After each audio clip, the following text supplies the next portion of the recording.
యేసుక్రీస్తు ప్రార్థన చేయడానికి ఎక్కిన కొండ, ఆ కొండ మీద యేసు తన ముగ్గురు అంతరంగిక శిష్యులను వెంటబెట్టుకొని వెళ్ళినప్పుడు ఆ ముగ్గురు అనగా పేతురు, యాకోబు, యోహాను, ఈ ముగ్గురు యేసుక్రీస్తుతో కూడా ఉన్నారు. ఈ ముగ్గురు యేసుతో ఉన్నారు, అయితే నిద్రమత్తుగా కూడా ఉన్నారు. ఆ నిద్రమత్తులోనే కొన్ని సంగతులు చూశారు, కొన్ని సంగతులు మాట్లాడారు.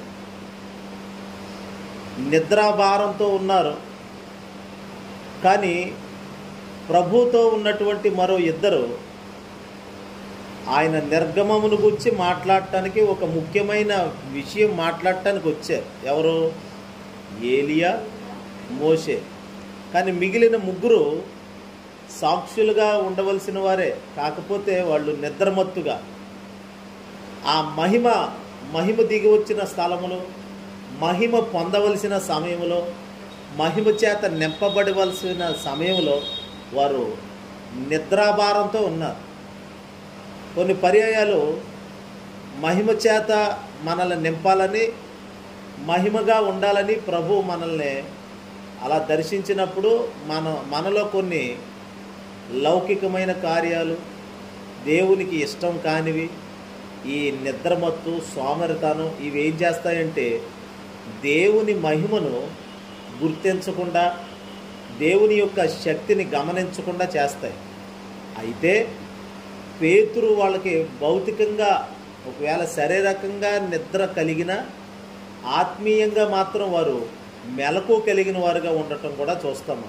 అందుకని శరీరానికైతే నిద్రాభారం ఊగుతుంది వాళ్ళు కొండ మీద. అంటే ఎంతసేపు ఇంకా ఈ ప్రార్థన చేయాలి, ఇంకెంతసేపు ఉండాలి సన్నిధిలో అన్నట్లుగా.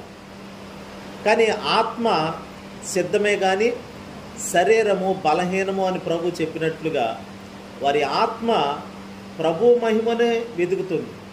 ప్రభు మహిమను వాళ్ళు కూడా పొందాలని, ఆ మహిమను చూడాలని, ఇలాంటి ఒక ఆశ అయితే వారికి ఉంది.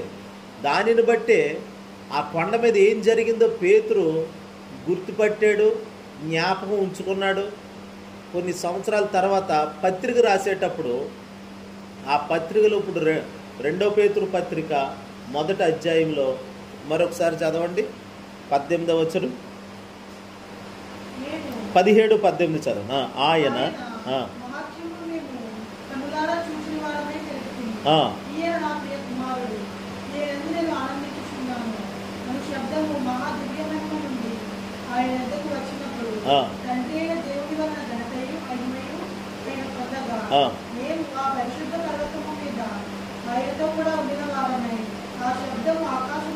అది మేము ఆ పరిశుద్ధ పర్వతము మీద ఆయనతో కూడా ఉండిన వారం. మేము ఉన్నాం ఆయనతో పాటు. మేమంటే పేతురు, యాకోబు, యోహాను, ఈ ముగ్గురు మేము ఆయనతో పాటు ఆ పర్వతం మీద. అది ఏ పర్వతం అంటే పరిశుద్ధ పర్వతం మీద. ఆ పరిశుద్ధమైన పర్వతం మీద ఆయనతో పాటు మేము ఉన్నాము. ఉన్నప్పుడు ఆకాశం నుండి ఒక స్వరం వచ్చింది. అది ఎక్కడి నుండి అంటే మహాదివ్య మహిమ నుండి వచ్చింది ఆ స్వరం. అంటే మహిమనే కోరుకున్నట్లుగా భూలోకమందు మహిమ, పరలోకమందు మహిమ. అందుకనే దేవుని వాక్యంలో రాయబడిన మాట ఏంటంటే పరలోకమందు ఎలాగో భూమి మీద అలాగూ నెరవేరునుగాక అని పరలోక ప్రార్థనలో చూస్తాం. ఇప్పుడు యేసుక్రీస్తు భూమి మీద మహిమతో కనబడుతున్నాడు. ఈ మహిమను కలిగిన యేసు దగ్గరికి మహిమలో నుండి ఒక శబ్దం వినబడుతుంది. అంటే మహిమ ఉన్న చోట ఇంకా అధికమైన దైవ మహిమ ఉండాలని ప్రభు చిత్తమై ఉంటారు. దేవుని బిడ్డలారా, పరలోకపు మహిమ లేని స్థలాలకు వచ్చి మహిమగా మారుస్తుంది. అలాగే మహిమతో నింపబడిన వారు ఇంకా మహిమగా మారాలని కోరుకుంటారు. పరలోక మహిమ అలా ఉంటుంది. మేము కనులారా చూసాం. ఏం చూశారంటే మహిమను చూసాం మేము. ఆయనతో పాటు చూడండి ఇక్కడ ఆ వచనం 32వ వచనం చూడండి. అదే లోకా 9:32.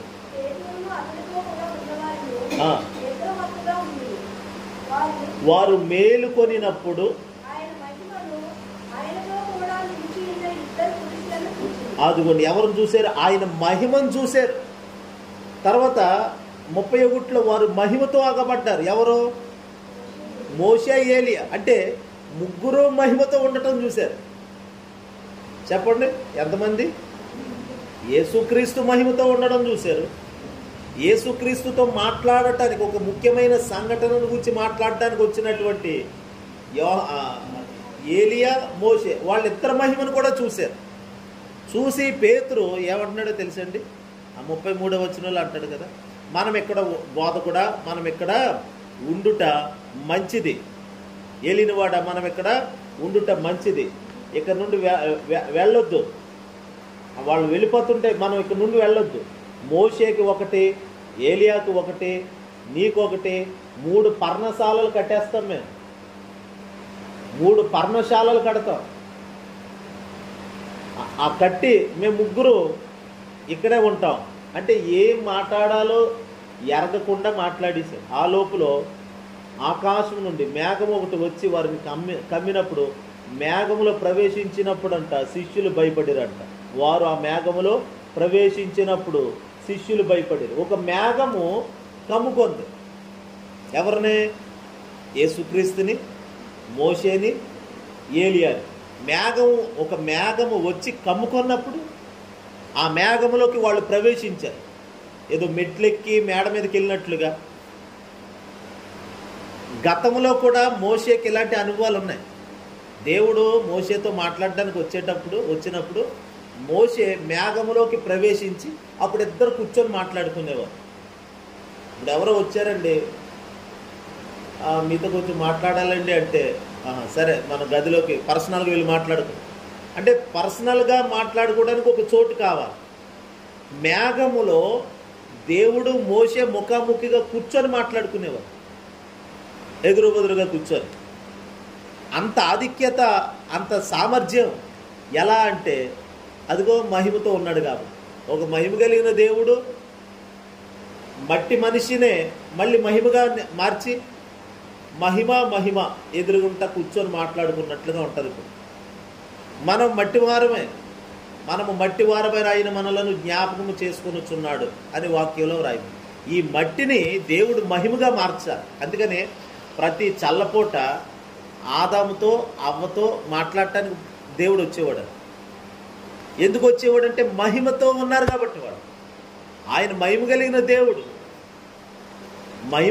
దేవుడు మహిమతో ఉన్నటువంటి మానవుల దగ్గరకు వచ్చేవాడు. ఆయన మొదటి మనుషుల దగ్గర,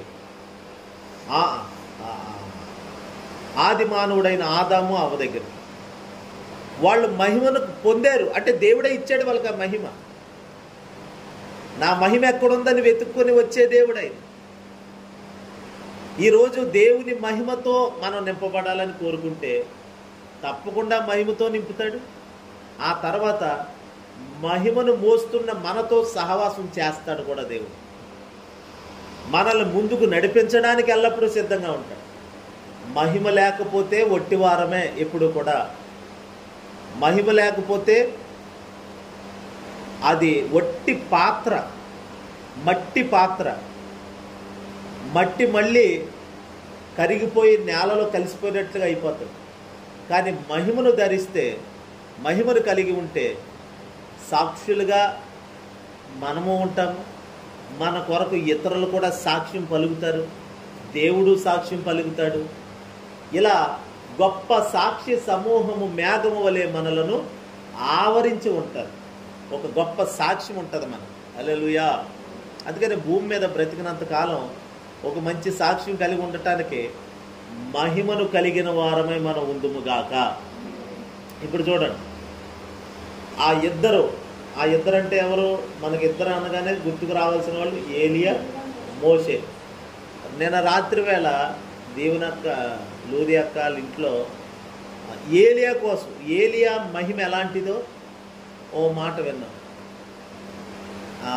అందుకని రికార్డింగ్ చేసి యూట్యూబ్లో పెడతా ఉన్నాను, మళ్ళీ వినడం కోసం. రాత్రి కూడా పెట్టాను. ఈ పూట ప్రభు చెప్పేది ఏమిటంటే, మనం ఏలియా ధరించిన మహిమ, ఆ మహిమ ఒక విధవరాలు, సారేపతు విధవరాలు ఇంట్లో అడుగు పెట్టగానే ఆ ఇంట్లో ఉన్న కొరతలను తీర్చినట్లుగా, ఆ ఇంట్లో ఒక పూట తినడానికి మాత్రమే ఆహారం ఉంది, తర్వాత వారు మరణం కోసం ఎదురు చూడాలి. అలాంటి మరణము కోసం ఎదురు చూడాల్సిన ఆ అవసరం ఏర్పడిన ఆ ఇంట్లో మహిమతో నిండిన ఏలియా అడుగు పెట్టగానే పరిస్థితులు మార్చబడ్డాయి, ఒక మార్పులోకి వచ్చినాయి. ఆ తర్వాత జరిగింది ఏంటంటే ఆ ఇంటి నిండా మనుషులు చేర్చబడ్డారు.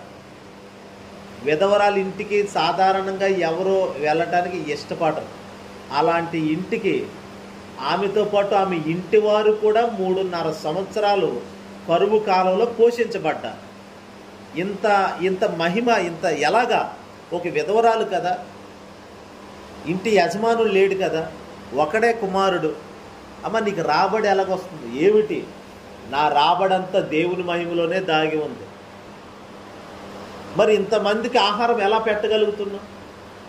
చాలామంది మరి ఆమె ద్వారా పోషించబడ్డారు. ఆ కరువులో నీకే కష్టం కదా. ఒకప్పుడు నువ్వేమన్నావు? తొట్టెలో పట్టెడు పిండే, బుడ్డిలో కొంచెము నూనె మాత్రమే ఉన్నది అని చెప్పిన ఆమె ఇప్పుడు ఇంకా రొట్టెలు వేసుకొని తినడమే 3.5 సంవత్సరాలు, ప్రార్థన చేయడం, రొట్టెలు తినడం, దైవజనుడి మాటకి లోపడటం. దైవజనుడు గదిలో ఉండి ప్రార్థన చేసుకుంటాడు. ఆయనకి ఏ అప్పమ్మలు కావాలో, ఏ రొట్టెలు కావాలో అవి తయారు చేసి ఈమె సిద్ధపరిస్తే ఆ అయ్యగారికి అందిస్తే ఆయన భుజించేవాడు, మళ్ళీ ప్రార్థనలోకి వెళ్ళిపోయేవాడు. ఇలా 3.5 సంవత్సరాలు అలాగే జరిగింది ఆ ఇంట్లో. మరి తగ్గలేదా? పిండి అవ్వలేదా? నూనె అవ్వలేదా అంటే అవ్వలేదు. ఎందుకంటే మహిమ ఉంది కాబట్టి ఆ ఇంట్లో. హల్లెలూయా.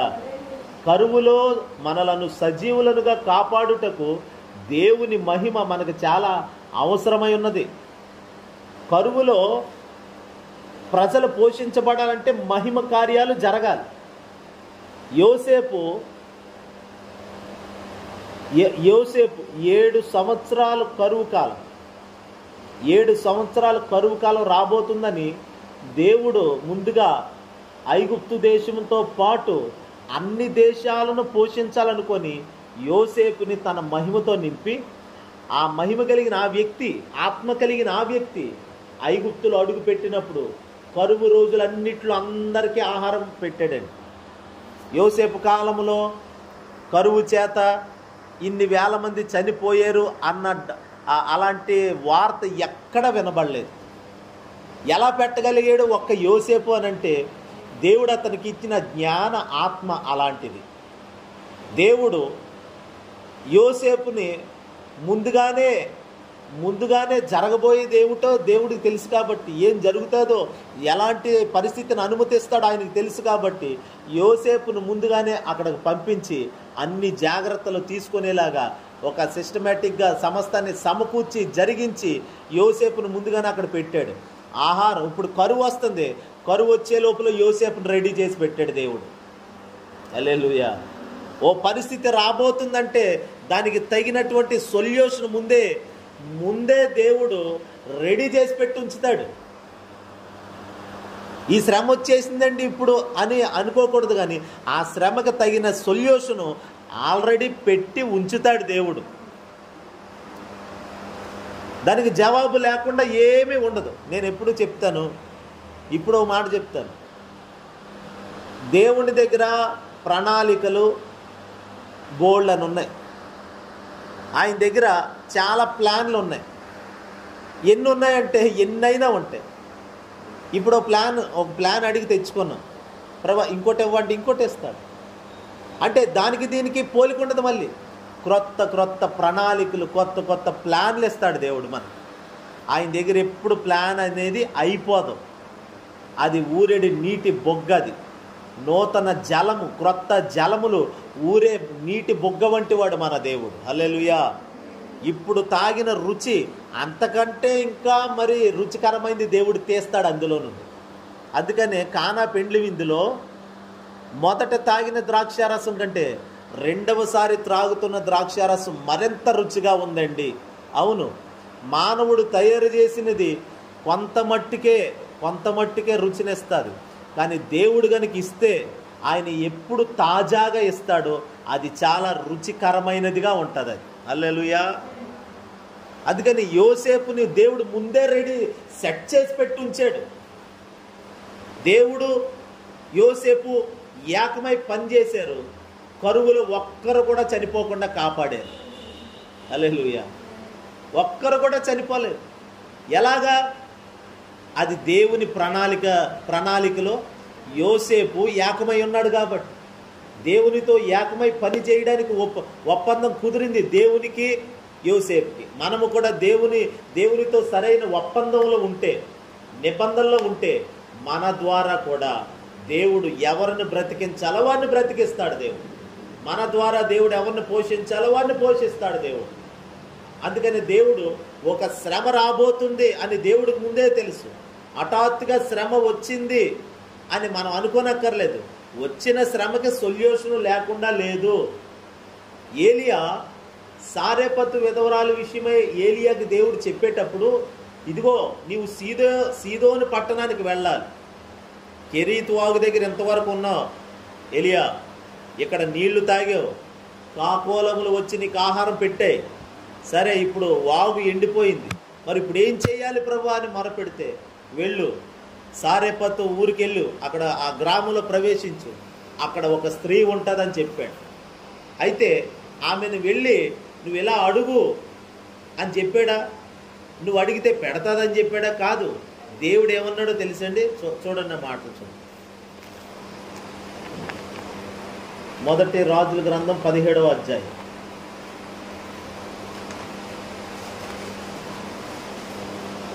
మొదటి రాజుల గ్రంథం 17వ అధ్యాయము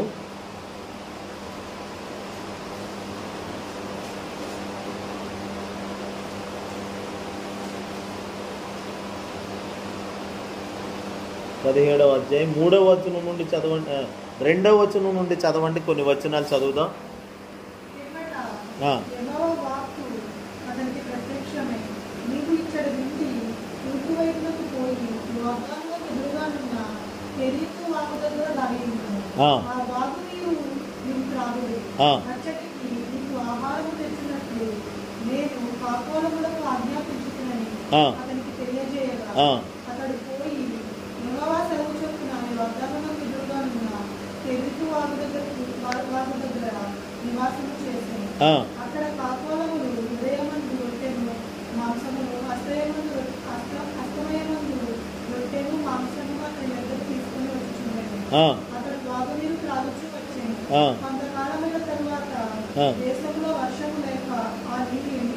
అదిగోండి, ఆ దేశంలో నీరు లేక ఎండిపోయే పరిస్థితి వచ్చే వరకు కూడా ఏలియా ఆ వాగు దగ్గర ఉన్నాడు. ఎంత ఫ్రెష్గా ఆహారం వస్తుందో చూడండి. ప్రతి ఉదయ సాయంత్రాలు ఏమాత్రం దేవుడు మర్చిపోయాడా ఏలియాని? కెరీతు వాగు దగ్గర ఒక సేవకుడు ఉన్నాడు, నా సేవకుడు అయ్యో అని మర్చిపోయాడా? లేదు. ఎందుకని? మహిమతో ఉన్నాడు కాబట్టి, మహిమను కప్పుకొని ఉన్నాడు కాబట్టి. ఎవరు? ఏలియా మహిమలో ఉన్నాడు కాబట్టి. మహిమలో ఉండటం అంటే మనకున్నటువంటి ఉపోద్ఘాతం ఏంటి? మహిమలో ఉండటం అంటే ప్రార్థనలో ఒక మందిరముగా ఉండటం. మందిరం అంటే మహిమతో ఉన్నట్టే. ఏలియా దేవుని మందిరమై ఉన్నాడు. నేను నివసించే మందిరాన్ని నువ్వు ఎలా కట్టగలుగుతావు అని సొలొమోను అడిగాడు దేవుడు. వాస్తవానికి ఆయన ఉద్దేశం ఏంటంటే, నేను మనుషులలో నివాసం చేస్తానని చెప్పాడు ఆయన. ఇశ్రాయేలీల కాలంలో నేను వారిలో సంచరించి వారిలో నడిచేదను అని చెప్పాడు. వారిలో ఉంటాను నేనని చెప్పాడు దేవుడు. అందుకనే అలా ఏలియా దేవుని మహిమలో నివాసం చేస్తున్నాడు. అంటే ప్రార్థనలోనే ఉంటాడండి, వాక్యములోనే ఉంటాడండి. ఎటు కదిలిపోడు, ఎటు కదలడు, అంతే. ఏలియా కదిలితే దేవుడు కదులుతాడు. హల్లెలూయా. వారి ఇద్దరు కదలికలు ఒకటే. ఇదిగో నేను చెప్పే వరకు నువ్వు కెరీతు వాగు దగ్గర ఉండు, నీకు ఉదయమందు రొట్టె మాంసం, సాయంత్రం కూడా ఎంత తాజాగా ఆహారం ఇస్తున్నాడో చూడండి దేవుడు. నేను కాకోలములకు ఆజ్ఞాపించి తిని, అంటే నువ్వు వెళ్ళిన తర్వాత చెప్తానులే అనలేదు. నువ్వు అక్కడికి వెళ్ళు, నేను ఆల్రెడీ చెప్పి ఉంచాను. నువ్వు వెళ్ళిన తర్వాత అన్నీ సెట్ చేసి ఉంచుతానులే కాదు, ఆల్రెడీ అన్నీ సెట్ చేసి ఉంచాడు. కొంతకాలానికి ఆ దేశంలో వర్షం రాలేదు, కరువు వచ్చేసిందంటే ఇంక నీరు ఎండిపోయింది. మరి ఇప్పుడు ఏం చేయాలి? నెక్స్ట్ ఏంటి? మళ్ళీ దేవుడు ఏలియాను జ్ఞాపకం చేసుకుంటున్నాడు. నేను మళ్ళీ చెప్తున్నాను, మహిమలో నివసించేవారు, మహిమను కలిగిన వారిని దేవుడు ఎప్పుడు జ్ఞాపకంలో ఉంచుకుంటాడు. ఒక మహిమను మోస్తున్నటువంటి ఏలియా అదిగో వారికి ఆ దేవుని దృష్టిలో ఉన్నాడు. మన మట్టివారమనే జ్ఞాపకం చేసుకుంటున్నాడు. ఆ మట్టికి మహిమను ఇచ్చిన వాడను కూడా నేనే అని కూడా గుర్తు చేసుకుంటాడు. మనం మట్టివారమని ఎలా గుర్తు చేసుకుంటున్నాడో, నా మహిమను కలిగిన మనుషులు వీళ్ళు, నా పిల్లలు వీళ్ళు అని కూడా గుర్తు చేసుకుంటాడు దేవుడు. అందుకని చూడండి, మహిమను కలిగినటువంటి ఏలియా ఎక్కడుంటే అక్కడికి దైవ కార్యాలు నడుచుకుంటూ వస్తాయి. ఏలియా కొరకు సృష్టిలో ఉన్నటువంటి పక్షులు పరిచర్య చేస్తున్నాయి. ఇప్పుడు కాకులు పరిచర్య చేస్తున్నాయి ఏలియాకి. మనకి వింతగా కొన్ని కార్యాలు కూడా ప్రభు చేస్తాడు, వింతైన కార్యాలు. అవి పాటలకే పరిమితం కాదు, నిజంగా కాకులు నిజంగా ఆహారం తెస్తాయో చెప్పండి? అవి కాకిని చూడగానే దొంగ కాకి అని తిడతాం మనం. మేము రాజమండ్రిలో ఉన్నప్పుడు అక్కడ వాళ్ళు అయ్యి ఏలగట్టేవారు. ఏంటయ్యి? ఏయో ఏలగట్టేవారు. ఏలగడితే ఆ కాకులు వచ్చి మెట్ట మధ్యాహ్నం ఆ మొక్కలు ఎత్తుకొని వెళ్ళిపోతూ ఉండే. ఎండబెట్టేవారు మొక్కలు, ఎండి చేపలు ఇవి. దొంగ కాకిలను తిడతా ఉండేవారు. అక్కడే విన్నాను నేను ఆ మాట, దొంగ కాకి ఎలాగెత్తుకెళ్ళిపోతుంది. కాకి బుద్ధే దొంగ బుద్ధి అంటారు. కాకి బుద్ధి దొంగ బుద్ధే కావచ్చు, కానీ కాకి బోళ్ళు పాటలు నేర్పుతుంది మనకి. అలాంటి కాకోలములకు నేను ఆజ్ఞాపించి తిని, అంటే ఆజ్ఞాపించడం అంటే గట్టిగా చెప్పాడు అట్లుగా, మీరు తినొద్దు అంతే. వాటి నోరు కట్టేశాడు దేవుడు, మీరు తినొద్దు. మరి ఏం చేయమంటావు ప్రభా? పట్టుకెళ్ళే నా దాసుడు ఎక్కడున్నాడు? కెరీతి వాగు దగ్గర ఉన్నాడు. వెళ్ళి అతనికి ఇవ్వాలి మీరు ఈ ఆహారం పట్టుకెళ్ళి. మరి మాకో మీ సంగతి తర్వాత, మీరు పట్టుకెళ్ళి ఇవ్వండి. మహిమలో ఉన్నవారికి ఆ దేవుని యొద్ద నుండి అనేకమైనవి పంపబడతాయి. హల్లెలూయా. అందుకని దేవుని మహిమలో ఉండాలనే చూసుకోవాలి మనం. ఈ మహిమ గుడారం, ఈ శరీరం మహిమ గుడారంగా, మనము దేవుని మహిమ మందిరముగా ఉండటానికే ప్రయత్నం చేయాలి. ఇది మహిమ మందిరం అంటే దాని అర్థం చెప్పండి. ప్రార్థన ఉంటుంది. ప్రార్థన అంటే స్తుతి, వాక్యము, పరిశుద్ధాత్మ నడిపింపు. అది మన ప్రార్థనలో ఉండాల్సిన 3 అనుభవాలు. అప్పుడు ఇది మహిమ మందిరంగా ఉంటుంది. ఎప్పుడు ఈ మహిమ మందిరం, ఈ మహిమ గుడారం ఎక్కడుంటే అక్కడికి దేవుని యొద్ద నుండి సహాయం పంపబడుతూనే ఉంటుంది. మన కొరకు ఈ సృష్టి కూడా పరిచర్య చేస్తారు, దేవదూతలు పరిచర్య చేస్తారు. కొన్ని దేవదూతలు తెచ్చి పెట్టారంటే అనుకోవచ్చు, కాకులు కూడా తెచ్చి పెడుతున్నాయి. దేవదూతలు కూడా తెచ్చారండి ఏలియాకి. ఇదే ఏలియా బదరీ వృక్షం క్రింద ఓ రోజు కూర్చుంటే దేవదూత ఆహారం పట్టుకొచ్చి పెట్టాడంట. చూడండి, ఏలియా కొరకు దేవుడు ఎలాంటి ఏర్పాట్లు చేశాడు. ఒక మహిమలో నివసించే వ్యక్తి కొరకు దేవుడు చేస్తున్న ఏర్పాట్లు ఎలా ఉన్నాయో చూడండి. దేవుని పెట్టి అది వాగు ఎండిపోతుందని తెలుసు, ఇప్పుడు ఎండిపోయింది. తర్వాత దేవుడు ఏలియా పట్ల చూపుతున్న శ్రద్ధ చూడండి ఒకసారి. 8వ వచనం నుండి చదవండి కొన్ని వచనాలు.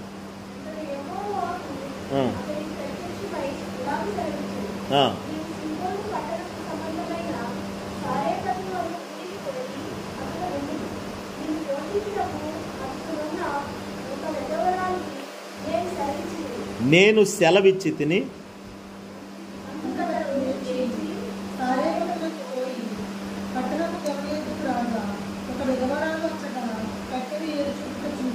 ఆమెను పిలిచి రాజుటకై పాత్రతో వచ్చిన నిన్ను నాకు తీసుకుని రమ్మని వేడుకున్నాను.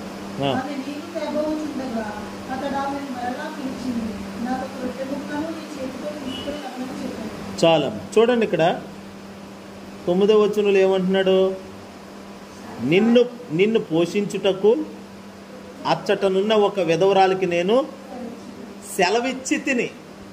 అలాగే 3వ వచనం చూడండి, 4వ వచనం. ఆ వాగు నీవు త్రాగుదుము. అచ్చటికి నీకు ఆహారం తెచ్చినట్లు నేను కాకోలకు ఆజ్ఞాపించి తిని. నువ్వు వెళ్ళిన తర్వాత చేస్తానంటలేదు. ఆల్రెడీ నువ్వు వెళ్తున్నావు కాబట్టి, నువ్వు వెళ్ళకముందే నేను ఆల్రెడీ చెప్పేశాను. అన్నీ సిద్ధపరిచి అప్పుడు పని చెప్తున్నాడు. ఎవరికి? ఏలియాకి. నువ్వు అక్కడికి వెళ్ళు. ప్రభా మరి అక్కడికి వెళ్తే నాకు అన్నీ అందుతాయా? ఆల్రెడీ అన్నీ సిద్ధం చేశాను ఏలియా. మీకు కూడా చెప్పనా, ఈ సృష్టి అంతటిని దేవుడు 6 రోజుల లోపల చేసి 6వ రోజున మనిషిని తయారు చేశాడు దేవుడు. హల్లెలూయా. 6 రోజుల్లో సృష్టి అంతటిని చేశాడు. సృష్టి మొదట ఏమేం కావాలన్నీ, చెట్లు కావాలి, గాలి, వెలుతురు, నీరు అన్నీ ఏర్పాటు చేసి లాస్ట్లో మనిషిని సృష్టించాడు. మొదట మనిషిని సృష్టిస్తే మొదటి రోజే ప్రభా మరి నన్ను ఒక్కడే సృష్టించే, మరి నాకు ఏంటి ప్రభా? ఏమి తడుముకోనే పని లేదు. ఇప్పుడు అతడు దేవుని చేత సృష్టించబడి కళ్ళు ఇలా తెరవగానే అన్నీ ప్రత్యక్షమై ఉన్నాయి అతనికి. దేవుని ఏర్పాటు చూడండి. ఏదో అంటారు కదండి, ఇశ్రాయేలీలకి దేవుడు కట్టని ఇల్లులు పెట్టని పొయ్యిలు ఇచ్చాడని అంటారు. అలాగే మొదటి మానవుడికి నుండి దేవుడు ఇది ప్రారంభించాడు. మనుషుడు ఈ భూమి మీద సృష్టించబడిన దగ్గర నుండి దేవుని విధానం ఇదే. మనం పని చేస్తే, వినండి, పని చేస్తే దేవుని ఆశీర్వాదం వస్తుందని కాదు, అసలు పని చేయకముందే ఆశీర్వాదాన్ని దేవుడు పెట్టి ఉంచాడు. హల్లెలూయా. అయితే దాన్ని స్వతంత్రించుకోవాలి. మీరు భూలోకాన్ని స్వతంత్రించుకోండి అన్నాడు దేవుడు. అన్నీ మీ చేతిలో ఉన్నాయి, మీరు ఏలుబడి చెయ్యాలి. ఇప్పుడు అన్నీ మీ చెంతనే ఉన్నాయి, మీరు పలకండి, మాటతో ఏలుబడి చెయ్యండి, మీ అధికారాన్ని ప్రదర్శించండి అన్నాడు. ఇదంతా చేసిన తర్వాత అసలు సృష్టి ముందా మానవుడు ముందా? చెప్పండి. సృష్టి కదండి ముందు. అసలు సృష్టి ముందైనప్పుడు అదే కదా మనల్ని పరిపాలించాలి. కానీ వెనకాల వచ్చిన మానవుడు ముందు సృష్టించబడిన వాటిని పరిపాలన చేయమని దేవుడు చెప్పాడు. చూడండి, వీటన్నిటిని పరిపాలించు, వీటన్నిటిని ఏలుబడి చేయను అని చెప్పాడు. ఒకవేళ ఈ ఆకాశము భూమి, ఆదామా నువ్వెప్పుడొచ్చావు, మేమెప్పుడొచ్చావు, నువ్వెప్పుడొచ్చావు? ఫస్ట్ దేవుడు మమ్మల్ని వెలుగు కలుగును గాక అని అన్నాడు కదా. ఆ వెలుగు మొదటి రోజు వెలుగే కదా సృష్టించాడు దేవుడు. ఆదామా నువ్వు 6వ రోజు సృష్టించబడ్డావు, నేను మొదటి రోజు సృష్టించబడ్డాను. ఏంటి నువ్వు నా మీద పెత్తనం లేదు. ఇప్పుడు దేవుడు ఇచ్చాడు అధికారం ఎవరికి? ఆదాము. ఇప్పుడు ఆదాము పలకదు వెలుగు కలుగును గాక, అది అంటే కలగాల్సిందే. ఇప్పుడు ఆదాము ఏది పలికితే అది జరగాల్సిందే. ఇప్పుడు దేవుని ప్యాటర్న్ ఏమిటి, దేవుని మోడల్ ఏమిటంటే మానవుడి కొరకు అన్ని ఇళ్ళకి అంత కట్టేసి రెడీ చేసి అమర్చిపెట్టి ఇది అనుభవించు, తాళపు చేవిస్తాడు దేవుడు మనకంతే. హల్లెలూయా. ఒక దైవజనుడు, ఆశీర్వదించబడిన దైవజనుడు, ఆశీర్వదించబడిన తర్వాత ఏం చేశాడంటే ఆయన దగ్గర కొంతమంది పేదరికంలో ఉండి ఆయన దగ్గర పరిచర్యలో కొనసాగినటువంటి వారికి పెళ్ళిళ్ళు చేశాడు ఆయనే. వాళ్ళకి చక్కగా ఇల్లులు కట్టి ఆ ఇంట్లో సామాగ్రి పెట్టి బండి అది పెట్టి అన్నీ అమర్చిపెట్టి పెళ్లి చేసి ఆ భార్యాభర్తలు ఇద్దరిని కొత్త ఇంట్లోకి తీసుకెళ్ళాడు ఆయన. వాళ్ళకు కూడా తెలియదు ఎంతకనే. నాకు భలే ముచ్చట వేసింది, చాలా సంతోషం వేసింది. పెళ్లి చేసుకునే ఆ యవన సేవకుడికి కూడా తెలీదు నా కొరకు ఒక ఇల్లు కట్టబడింది, ఆ ఇంట్లో కావలసిన సామాగ్రి వస్తువులన్నీ అమర్చి పెట్టబడి ఉన్నాయని తెలియదు. ఆ దైవజనుడి మనసు, అంటే పెద్ద దైవజనుడి మనసు ఎంత విశాలంగా ఉందో చూడండి. అంటే ప్రభు ఇలాంటి కృప నాకు కూడా దయచే ప్రభు అనుకున్నాను నేను. అనేక పేదలకి ఏదో స్థలం ఇచ్చాను, ఇల్లు కట్టుకో, లేకపోతే లోన్ ఇస్తాను, స్థలం ఇచ్చి మళ్ళీ దాని మీద అప్పు, అలా కాదు. ఇస్తే ప్రతీది పూర్తిగా ఇచ్చేయాలి, అంతే ఉచితంగా. హల్లెలూయా. అది ఇవ్వటం అంటే దేవుడు అలాగే ఇచ్చాడు మనకి. మొదటి మానవుడైన ఆదాముకి అన్ని గాలి నీరు వెలుతురు అన్నీ ఇచ్చి, ఈ చెట్టు చేమ పొట్లు అన్నీ ఇచ్చి, పక్షులు ఇచ్చి, మొక్కలిచ్చి, ప్రతి దానిని ఎవ్రీథింగ్ ఇచ్చేసి నువ్వు అనుభవించన్నాడు. అంతే. ప్రభా ఇంత సృష్టి చేసి ఎవరి కోసం అంటే నాకు అక్కర్లేదురా నాయన, నేను మహిమలో ఉంటాను, ఆ మహిమే నీకు ఇచ్చాను, ఈ భూమి మీద నువ్వు ఏలుబడి చెయ్యి, ఇదిగో ఇదంతా నీకోసమే, ఇదంతా నా కోసమేనా, ఇదంతా నీకోసమే, అనుభవించు. తోటను సేద్యం చేయాలి, నువ్వు కాపాడాలి, నువ్వు భూలోకాన్ని స్వతంత్రించుకోవాలి, భూమిని నింపాలి మీరు ఏకమయ్యి అని చెప్పాడు దేవుడు.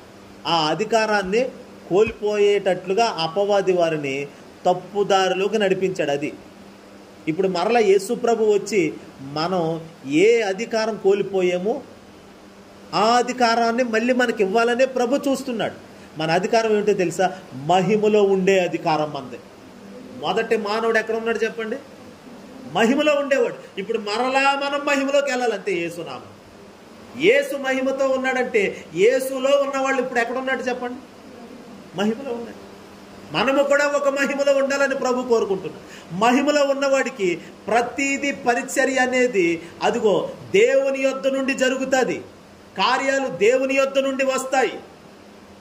మహిమలో ఉన్నటువంటి ఏలియా కొరకు ఎవరు కదులుతున్నారంటే కాకోలములు కదులుతున్నాయి. అన్ని కలిగినోడు వలన పోషించబడటం గొప్ప విషయమే కాదది. ఏమీ లేని నిరుపేదరాలు, విధవరాలు, ఆమె ద్వారా ఏలియా పోషించబడాలని. అంటే దేవుని మహిమ అంటే ఏంటనుకున్నారు? ఒక బలహీనున్నే బలపరిచి యుద్ధం చేయించడమే దేవుని స్టైల్. హల్లెలూయా. దేవుని విధానం అది. ఆడి కండలు ఉన్నాయి కాబట్టి ఆడెళ్ళి ఓ 10 మందిని కొట్టడం పెద్ద కష్టమేం కాదు. ఆడి ఎండిపోయి ఉన్నాడు, కేజీ కండ కూడా లేదు వాడికి, కానీ వాడెళ్ళి 10 మందిని కొట్టడం, అది కదా గ్రేట్ అంటే. హల్లెలూయా. ఇప్పుడు సారేపతు విధవరాలకి నేను ఆజ్ఞాపించి తిని, కాకోలములకు నేను ఆజ్ఞాపించి తిని, నేను ఆమెకి సెలవిచ్చి ఉన్నాను, ఆమెతో మాట్లాడాను, నేను చెప్పాను ఆత్మలో ఆమెకు ఒక గ్రహింపు వస్తుంది, నువ్వు వెళ్ళు, నేను ఆమెకి చెప్పి ఉంచాను. దేవుడు మహిమ కలిగిన వారిని విడిచిపెట్టడు, మర్చిపోకండి. మహిమను మోసే నిన్ను దేవుడు విడిచిపెట్టడు. అందుకని మనం ఎవరి మహిమను వెతకాలి చెప్పండి? దేవుని మహిమను వెతకాలి. ఆ మహిమతో నింపబడాలి. ఆ మహిమలో మనం నిలవబడాలి. దేవుని మహిమలో నిలబడటం మళ్ళీ చెప్తున్నాను, ఎల్లప్పుడూ స్తుతించేవారిగాను, వాక్యాన్ని అనుసరించేవారిగాను, పరిశుద్ధాత్మ చేత నడిపించబడేవారిగా ఉంటే దేవుని మహిమ మన మీదకి దిగి వస్తుంది. అప్పుడు మనము దేవుని మందిరముగా మార్చబడతాం. దేవుని మందిరముగా కట్టబడుతూ ఉండాలి. ఇది ఒక రోజుతో జరిగిపోయేది కాదు. ఇది తెలుసండి, ఇది ఒక రోజుతో జరిగిపోయేది కాదు. ఆయన చేత కట్టబడుతూ అలాగా కడవరి దినం వరకు, అనగా ప్రభు రాకడ దినము వరకు కూడా మనం ఇలా మహిమతోనే కట్టబడాలి. ఇలా కట్టబడుతూ ఒకరోజు పూర్తి చేయబడుతుంది. పని పూర్తి చేయబడుతుంది. ఆయన వచ్చేస్తాడు. అప్పుడు ఈ మహిమగా మార్చబడిన సంఘమును మహిమ కలిగిన సంఘముగా, మహిమ కలిగిన గుడారముగా మనల్ని కట్టుకున్నాడు కాబట్టి వీళ్ళందరినీ తీసుకొని వెళ్ళిపోతాడు ఆయన మహిమలో. హల్లెలూయా. ఇక్కడ మహిమే, అక్కడ మహిమే. ఏనుగు చచ్చినా వెయ్యే, బతికినా వెయ్యే అన్నట్లుగా. అందుకని మనం పరలోకములో ఉన్న మహిమే, భూలోకమందు ఉన్న యేసుక్రీస్తు అలాగే జీవించాడు ఈ భూమి మీద. హల్లెలూయా. అందుకని ఆయన పాపులలో చేరక ప్రత్యేకంగా ఉన్నవాడు, నిర్దోషి, నిష్కల్మషుడు, పరిశుద్ధుడు, పాపుల్లో చేరక ప్రత్యేక ఎలా ఉండగలిగాడు? అక్కడ ఎలా ఉన్నాడు, ఇక్కడ అలాగే ఉన్నాడు. యేసు లాంటి జీవితమే జీవించేవారిగా ఉండాలి. మహిమలో ఉన్నవాడు యేసు వలె జీవిస్తాడు, అంటే మహిమలో ఉన్నట్టే ఉంటాడు. అక్కడ ఎలా ఉండబోతున్నామో రేపు, ఇప్పుడే ఆ జీవితాన్ని ఇక్కడ అనుసరించాలి మనం. యేసుక్రీస్తు అక్కడ ఎలా ఉన్నాడో ఈ భూమి మీదకి వచ్చే కూడా అదే విధానములో నడుచుకున్నాడు. అందుకని ఏ మాలిన్యము అయినా అంటుకోకుండా జాగ్రత్తగానే ప్రభు నడుచుకున్నాడు. అందుకే మనకు ఆయన మాదిరి ఉంచి వెళ్ళాడు. మహిమకరమైన జీవితం ఇతరులకి మాదిరికరంగా ఉంటుంది దేవుని బిడ్డల. ఒకవేళ మహిమ లేని ఒక ఒట్టివారిగానే బ్రతికితే ఎవరికే ప్రయోజనంగా ఉండమ్మా. ఇంకా అవసరమైతే ప్రతికూలంగా మారిపోతామేమో కానీ ప్రయోజనంగా ఉండవు. మనం ఇతరులకి ప్రయోజనంగా ఉండాలి అంటే మాదిరికరంగా, అంటే మహిమను కలిగి ఉంటే చాలు. ఒకటే చెప్తున్నాను, మహిమను కలిగి ఉంటే ఎన్నో ప్రయోజనాలు వస్తాయి బయటికి. హల్లెలూయా. ఒక కొబ్బరి చెట్టు ఉందంటే దాని వలన ఎన్నో ప్రయోజనాలు ఉంటాయి. కొబ్బరికాయ వస్తుంది, దాని నుండి పీచు వస్తుంది, దాని నుండి చీపురు కట్టలు వస్తాయి, దాని దొంగలు నరిగితే మరో దానికి పనిచేస్తాయి. ఒక కొబ్బరి చెట్టు వల్ల ఎన్నో ప్రయోజనాలు ఉంటాయి. ఇప్పుడు మహిమ కలిగిన ఒక్క వ్యక్తి నిలబడితే అతని వలన ఎన్నో ప్రయోజనాలు బయటకు వస్తాయి. యేసుక్రీస్తు తన యొక్క మహిమ, తండ్రి వలన పొందిన మహిమ, ఆ మహిమ ఇప్పుడు చూడండి, సర్వలోకానికి రక్షణ ఒక్కటే కాదు, రోగులందరికీ స్వస్థతగా కూడా ఉన్నది ఆ మహిమ. మహిమలో నుండి ఒక రక్షణ రావటమే కాదండి, స్వస్థతలు వస్తాయి, అద్భుతాలు వస్తాయి, మహత్కార్యాలు వస్తాయి, సూచక్రియలు వస్తాయి, ఆశ్చర్యకార్యాలు వస్తాయి. ప్రజలు ఎలా దేవుని తట్టు తిరగగలుగుతారో, వారిని ఎలా ఆకర్షించగలదో అలాగా ఆకర్షించే మహిమ యేసుక్రీస్తులో ఉన్నది. ఇప్పుడు ఆ యేసుక్రీస్తే మనలో ఉన్నాడు, ఆ పరిశుద్ధాత్ముడే మనలో ఉన్నాడు. ఆయనే మనలో ఉన్నప్పుడు ఇంకెంత కార్యాలు జరగాలి చెప్పండి. నిన్న చెప్పాను నేను, మోషే ఆయనతో సహవాసం చేసి మహిమను పొందాడు, కానీ ఆయనే మనలోకి వచ్చి కూర్చుంటే ఈ మహిమ ఇంకెంత రెట్టింపుగా ఉండాలి. ఎన్ని పాళ్ళు రెట్టింపు మహిమను కలిగి ఉన్నాం మనం ఇప్పుడు చెప్పండి. మోషే కావాలని పోయి దేవునితో సహవాసం చేసి మహిమను కాస్తో కోస్తో సంపాదించుకున్నాడు, కానీ ఆయనే స్వయంగా మనలోకి వచ్చేస్తే, మహిమనిచ్చే దేవుడే మనలోకి వస్తే కాదండి, వచ్చి ఉన్నాడు ఆయన. ఆమె చెప్పండి, ఆయన వచ్చి ఉన్నాడు. ఆ మహిమ కలిగిన దేవుడు మనలో నివాసం చేస్తున్నాడు కాబట్టి ఇప్పుడు మహిమ కలిగిన దేవునితో పాటు మనము కూడా మహిమగానే కనబడాలి. మన బ్రతుకు దినములన్నిట, ఈ నెల అంతా, ఈ సంవత్సరం అంతా ఒక మహిమను చూడబోతున్నాం యేసునామమున. హల్లెలూయా. ఒక మహిమకరమైనటువంటి జీవితానికి ప్రభు మనల్ని పిలిచాడు. ఒట్టి మట్టిగా ఉండటానికి కాదు. ఇక మీదట ఏలియా నిలబడిన చోట కాకులు పనిచేస్తున్నాయి, పరిచర్య చేస్తున్నాయి. వాళ్ళు పనిచేస్తలేదండి, వీళ్ళు పనిచేస్తలేదండి. మనం మహిమలో నిలబడితే చాలు. ఎవరు పని చెయ్యాలో, ఏది పని చెయ్యాలో ఆయన ఆజ్ఞాపిస్తాడు.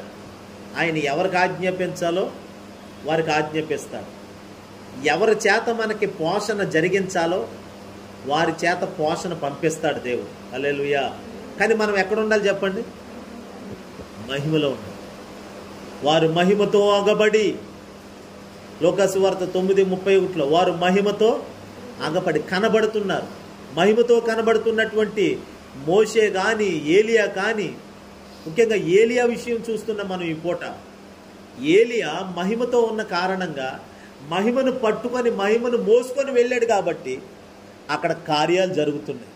ఒక విధవరాలి ఇల్లు ఏమండి, ఏ కళ లేదు, మరణపు కళతో నింపబడవలసిన ఆ ఇంట్లో, మరణపు వాసన రావాల్సిన ఆ ఇంట్లో జీవపు వాసన వచ్చేలా మార్చేసాడు. ఇప్పుడు మీరు చచ్చిపోవాలండి ఈ ఆహారం తిన్నాక. ఇదేనా ఆవిడ అన్న చూడండి, అక్కడ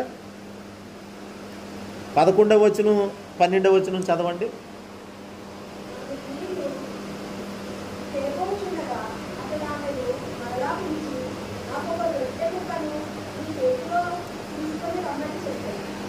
తామే దేవుడైన యెహోవా దేవునితో తొట్టెలో కత్తెత్తి వెళ్ళు, ఇందులో కొంచెం నూనెను ఆ యొక్క నీళ్ళే గాని అప్ప ఒకటైనను లేదు. నేను చావక ముందు నేను ఇంటిపోయి వాటిని మాకు నా వెలుగును సిద్ధం చేసుకునేవాడిని. కొన్ని పొలల్లో కొన్ని పొల్లలు ఏరుటకై పొలలేరుకుంటున్న మనిషిని పిలిచి దైవజనుడు అమ్మ వెళ్ళి కొన్ని మంచినీళ్ళు తే అన్నాడు. అంతే. సరే అయ్యగారు మంచినీళ్ళే కదా అని వెళ్ళి తేబోచుండగా మళ్ళీ వెనక్కి పిలిచాడు. పిలిచి అదే చేత ఓ చిన్న అప్పము తీసుకురా. ఎంత అప్పం? చిన్న రొట్టె. ఇప్పుడు ఎంతో దూరం ప్రయాణం చేసి వచ్చాడు కదండి, చిన్న రొట్టె సరిపోద్దా అడగాలని? కాకపోతే కానీ చిన్న రొట్టెతో ఆకలి తీర్చుకుంటావా దైవజనుడా అంటే అది నీ ఆశీర్వాదం కోసమే అడుగుతున్నాడు. అంతే. హల్లెలూయా. మనం దేవునికి చిన్న అప్పము తర్వాత చూడండి, ఇంకో మాట కూడా చదువుతాం. 13వ వచనం చదవండి. ఇప్పుడు భయపడవద్దు, పోయి అయితే అందులో నాకొక నాకొక చిన్న అప్పము ఆ, మొదట చేసి నా ఎదుగు తీసుకుని రమ్ము. ఆ, తర్వాత నీకును నీ బిడ్డకును అప్పమును చేసుకుని నీకు ఒక్కడే కుమారుడు కదా, నీకు నీ బిడ్డకి తర్వాత చేసుకో. మొదట చేసిన అప్పము చిన్న అప్పము నా యొద్దకు, నాకు ఒక చిన్న అప్పము చిన్న రొట్టె తీసుకురా. సరిపోతుందా? అంటే మొదట నువ్వు చెల్లించవలసిందే నువ్వు చెల్లించు. హల్లెలూయా. నువ్వు ఎంత ప్రార్థన చేసావని కాదు, ఎంత భక్తి చేసావని కాదు, నువ్వు దేవునికి మొదట అర్పణలు దేవునికి ఇచ్చేయాలి. ఒక మహిమను మనం చూడాలంటే, మన ఇంట్లో మహిమను పొందుకోవాలంటే చేయాల్సింది ఏంటంటే, దేవుడు మనకి కొంచెమే పిండి ఉంది, మరుసటి రోజుకి తినడానికి ఉండదండి. ఆమె ఏమన్నది, ఇవి వేసుకొని తినేసి చావు కోసం ఎదురు చూడాలి మేము. అలాంటి ఇంటికి వెళ్ళిన తర్వాత ఇంత కష్టం చెప్పిన తర్వాత కూడా దైవజనుడు అడగొచ్చా చెప్పండి? అసలు కష్టం ఎలాంటిదో చెప్పింది కదా, చెప్పకపోతే అనుకోవచ్చు, అయ్యో చెప్తేనే కదమ్మా తెలిసేది, చెప్పకపోతే ఎలా తెలుస్తుంది? పోలే చెప్పావు కాబట్టి వద్దులే, నువ్వు నీ కొడుకు తినండి అనాలి. అసలు భయపడొద్దు, నువ్వు చెప్పినట్టే చేయి. అంటే ఏంటి, నువ్వు ఏదనుకుంటున్నావో అదే చేద్దుగానిలే, కానీ మొదట మాత్రం నా చిన్న అప్పం నాకు ఇచ్చే అన్నాడు. హల్లెలూయా. అంటే దైవజనుడు ఏమైనా కరువాసిపోయాడా లేకపోతే ఏంటి? కాదు, అక్కడ దైవ ప్రణాళిక, దేవుని మహిమను ఇంకా గుర్తుపట్టలేదామే. అంటే దేవునికి ఇచ్చుటలో ఒక మహిమను నేను చూస్తాను అని అనుకుంటలేదు. ఇంకా నువ్వు ఇచ్చి చూడు, దేవునికి ఇచ్చి చూడు. లేదండి ముందు మేము తినేసి చావాలి కదండి, కాదు. దేవుని భాగములు. అందుకనే మనం ఎప్పుడు దేవుడిచ్చిన కట్టడ దశమ భాగం దేవుంది. మనకు జీతం రాగానే మన చేతికి ఎంత వస్తే అంత, ఎంత ఇచ్చాడో దేవుడు అంతలో కొంత దశమ భాగం తీసి మొదట దేవునికి పక్కన పెట్టాలి. ఆ తర్వాత మిగతాది మనం వాడుకోవాలి. ఇది బైబిల్ యొక్క ప్యాటర్న్. హల్లెలూయా. బైబిల్ క్రమము, సిద్ధాంతం, బైబిల్ సిద్ధాంతం ఇది. అంతే. ఆ దేవుడు ఎక్కడికో అని అడిగాడండి, అన్ని బోల్డ్ ఆధారాలు ఉన్నాయి. ఇప్పుడు అన్ని దుర్బోధలు వచ్చేసినాయి. ఈ దుర్బోధలన్నీ కానుక ఇవ్వమని దేవుడు చెప్పలేదు, బోల్డ్ చోట్ల ఉన్నది. ఎందుకు చెప్పాడు కానుక ఇవ్వమని? ఆయనకు తక్కువై కాదు, ఆయన పని చేసే వారికి అదే జీతం. కాబట్టి విశ్వాసులు ఇచ్చే దశమ భాగాలు, ప్రథమ ఫలాలు, కృతజ్ఞతార్పణలు ఇవన్నీ కూడా ఆయన ఏర్పరచుకున్న సేవకులకి అదే జీతం అని చెప్పాడు దేవుడు. ఆ జీతంతో సేవకులు పోషించబడాలి. ఆ జీతం కాస్త వాళ్ళు తినేస్తే ఆయన పెట్టుకున్న సేవకులకి మరి ఏం తినాలండి? వాళ్ళ కుటుంబాలు ఎలా పోషించబడాలి? వాళ్ళ బిడ్డలు ఎలా చదువుకోవాలి? వాళ్ళు ఎలా నివాసం చేయాలి? అందుకనే దేవుడు సంఘానికి అప్పచెప్పాడు ఈ పని, ఈ బాధ్యత మీరే. అందుకనే మందను కాచి మంద పాలు తాగని వాడెవడు? పౌలు అంటాడు, నువ్వు మందను కాచావు అంటే ఒక మందను మెయింటైన్ చేస్తున్నావు. ఆ మందను కాసి దానికి గడ్డి పెట్టి దానికి అన్ని చేసావు, మేతేసావు. ఇప్పుడు అది ఇచ్చే పాలు ఎవరికి? కాసిన కాపరకే. ఉపదేశం పొందేవాడు అన్నిటిలో, ఉపదేశించేవానికి అన్నిటిలో మంచిగా భాగము ఇవ్వవలెను అని గలతీ పత్రిక 6వ అధ్యాయంలో చూస్తాం. ఇవన్నీ దేవుడు క్రొత్త నిబంధనలో లేదు కదండి అంటారు. కళ్ళు మూసుకుపోయిన వాళ్ళు, ఇలాంటి రెఫరెన్స్లు తెలియలేని వాళ్ళు చాలామంది ఉంటారు. వారితో మనకు పని లేదు. కానీ దేవుని వాక్యం ఏం చెప్తుందో ఆ వాక్యానుసారమైన పద్ధతులు, అదిగో కానుకలు అడిగాడంటే వెళ్ళకూడదు. మనం కానుకలు ఎక్కడైతే అడగరో అక్కడికే వెళ్ళాలనుకుంటే వాళ్ళ పరలోకం కూడా వెళ్ళకపోవచ్చు బహుశా. కానుకలు అడగరండి ఆ సంఘంలో అయితే, అందుకే మేము అక్కడికి వెళ్తున్నాం. నువ్వు పరలోకం కోసం వెళ్తలేదు అయితే. దేవుని పూర్తిగా అంటే వాక్యాన్ని పూర్తిగా చెప్పుకోకుండా సగం మడత పెట్టేసి దాచేస్తున్నారు. అక్కడ కానుకల కోసం ఎందుకు చెప్తలేదో చెప్పనా? కొన్ని చోట్ల ఆ పాస్టర్ ఏమో ఉద్యోగం చేసి సంపాదిస్తాడు. అటు ఉద్యోగం చేసి సంపాదించిన సంపాదనతో అతనికి వెళ్ళిపోద్ది. ఇప్పుడు సంఘం వచ్చి కానుక వెయ్యాలి, ఇవ్వాలి, అదే మేము తినాలన్న సిస్టం లేదు. పైకి ఏంటంటే నేను ఒక కాపర్ని, నేను ఒక పాస్టర్ని, అందుకని నేను ఒక సంఘాన్ని మెయింటైన్ చేస్తున్నానని సమాజంలో అతడు పాస్టర్గా ఒక గుర్తింపు తెచ్చుకోవడం కొరకు సంఘాన్ని కట్టేస్తాడు. అలాగా నోటి మాటలతో అలా సంఘాన్ని కట్టి, తెలివితేటలతో సంఘాన్ని కట్టి నడిపించే వాళ్ళు చాలామంది ఉన్నారు. వాళ్ళు పైకి ఉద్యోగాలు చేసుకుంటూ కూడా సేవ చేస్తారు. అందుకని సంఘం మీద వచ్చే రాబడి మీద ఆధారపడరు వాళ్ళు. దేవుడు ఏం చెప్పాడు సేవకుడికి? నీవు సంఘం మీద వచ్చి దాంతోనే నీ పోషణ అని చెప్పాడు దేవుడు. ఇది క్రమము. కానీ ఇలా కొంతమంది దుర్బోధకులు, వాక్యాన్ని వక్రీకరించేవాళ్ళు ఇలా చేయటం ద్వారా నిజముగా దేవుని పిలుపుని పట్టుకొని వచ్చి సేవ చేసే వాళ్ళకి చాలా ఆటంకకరంగా మిగులుతున్నారు ఇలాంటి వాళ్ళు. అందుకని తెలిసి తెలియని విశ్వాసులు, పిసినారోళ్ళు ఉంటారు కదండి కొంతమంది, దేవునికి ఇవ్వలేని వాళ్ళు, దేవుని దగ్గర నుండి అన్ని లాక్కోవాలని చూసేవాళ్ళు ఉంటారు. అలాంటి వాళ్ళు అదిగో ఆ పాస్టర్ గారు అత్తమాల కానుకలు అడుగుతున్నాడు, ఆ చర్చిలో అయితే అడగరు, ఈ చర్చిలో అయితే అడగరు. ఎందుకు అడగరంటే ఒక ఆయన నాకు చెప్పాడు. ఒక ఆయన ఎట్రబోలా సంఘం మీద ఆధారపడకూడదా, ఎలాగన్నా సంఘం మీద ఆధారపడకూడదా, వాళ్ళు ఇచ్చేది ఎంత బోడే, మనం కూడా చూసుకోవాలి, మనకంటూ ఇన్కమ్ సోర్స్ ఉండాలి అని చెప్పాడు. నాకు అర్థమైంది, నీకు పైనుండి డబ్బులు వస్తాయి కాబట్టి, పైనుండి సంస్థ డబ్బు పంపుతుంది అతను. ఏదో అనాథాశ్రమం అన్నట్టుగా పెట్టాడు, లక్షలు వస్తాయి అతను. అందుకనే నీకు తెలుస్తలేదు సంఘం ఇచ్చేది. ఆ సంఘం దేవుని ఇవ్వాలని నువ్వు ఎందుకు చెప్పలేకపోతున్నావు? ఎందుకు చెప్తలేదు నువ్వు అని అంటే, ఇదిగో నీకు పైనుండి వస్తుంది, అందుకని ఇక్కడ నీకు అవసరం లేదు ఇక్కడ.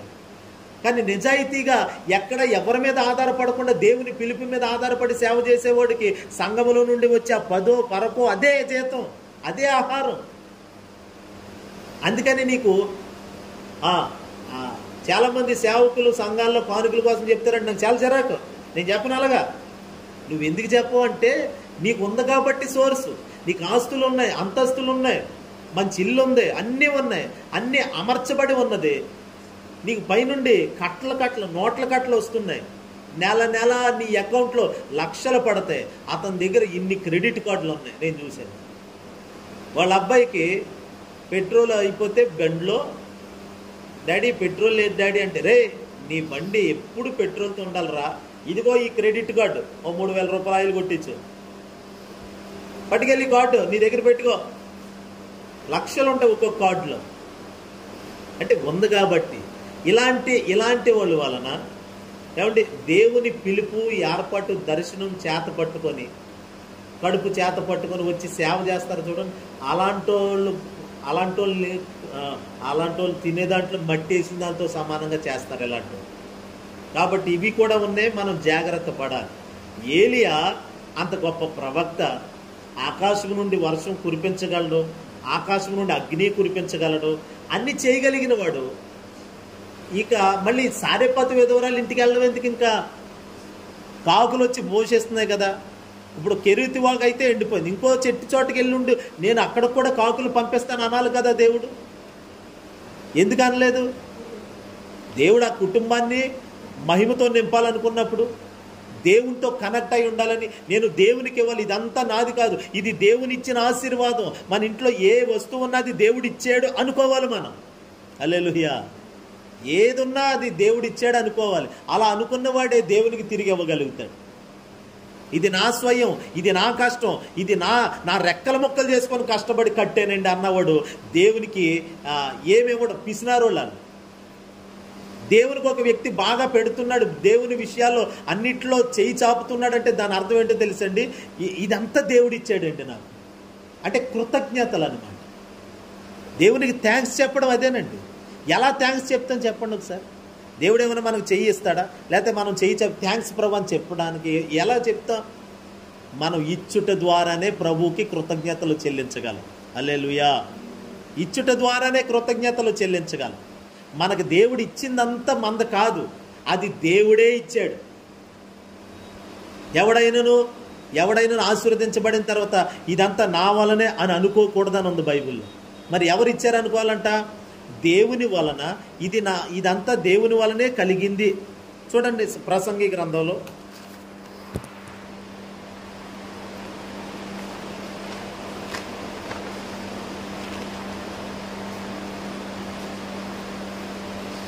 ప్రసంగి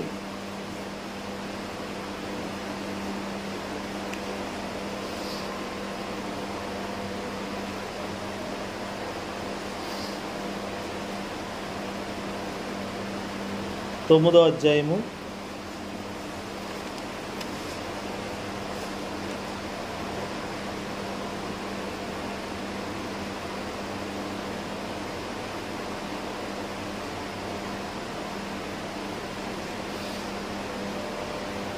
9వ వచనం చూడండి.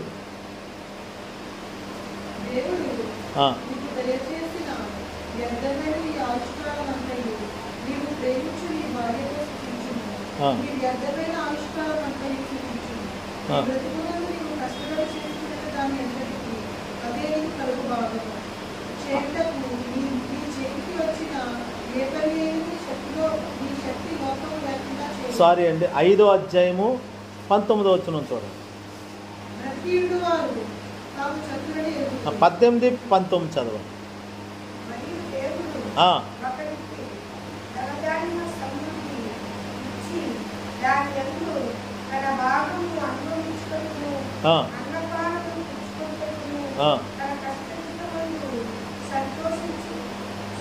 సంతోషించుటకును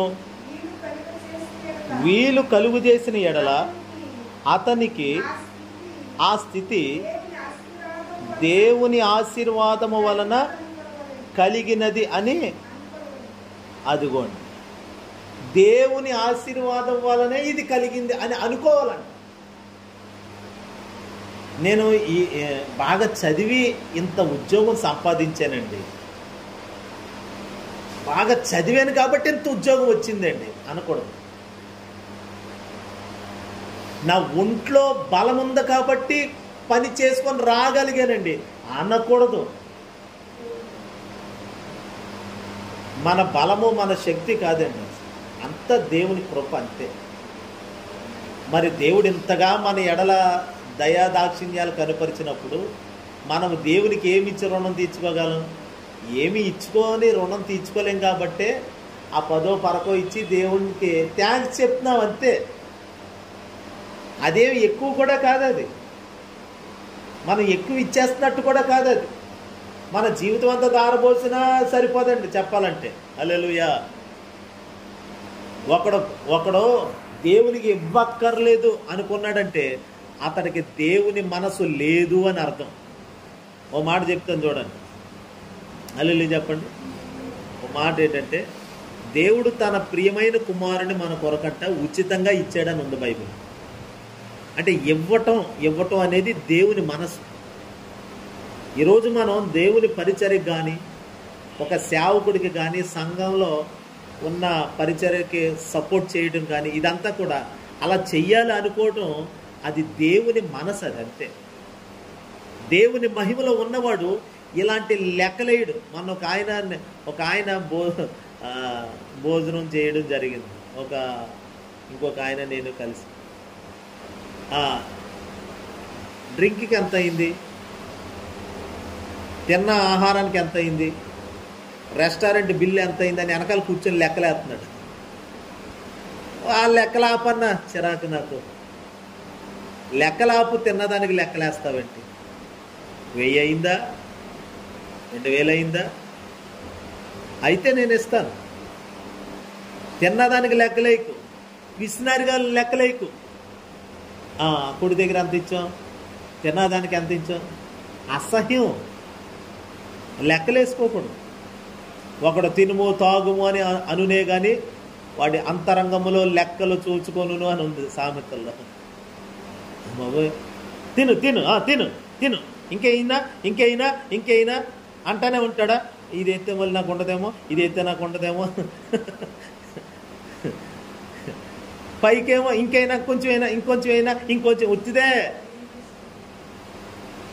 అంతరంగంలో లెక్కలు చూచుకొని వానితో సమానం అని ఉంది సామెతల్లో. పిసినారితనం ఉండకూడదు. ఆ తల్లి ఆ విధవరాల్ని చూడండి, పిసినారితనం లేదా ఇంట్లో, లేని పరిస్థితి కాబట్టి ఉన్న పరిస్థితే చెప్పింది. నా ఇంట్లో ఇదే ఉందయ్యా అంటే, సరే నువ్వు చెప్పినట్టే చెయ్యి, కానీ నాకు మొదట ఒక అప్పు ఉంటే, అది చిన్నదే అంటే చిన్నది ఎందుకు, మొదటిదే చిన్నదంటే. ఇప్పుడు 1000 రూపాయలు జీతం వచ్చిందండి, 1000 రూపాయల దశభాగం ఎంత? 100 కదా. ఇప్పుడు 100 చిన్నదా లేకపోతే 900 చిన్నదా?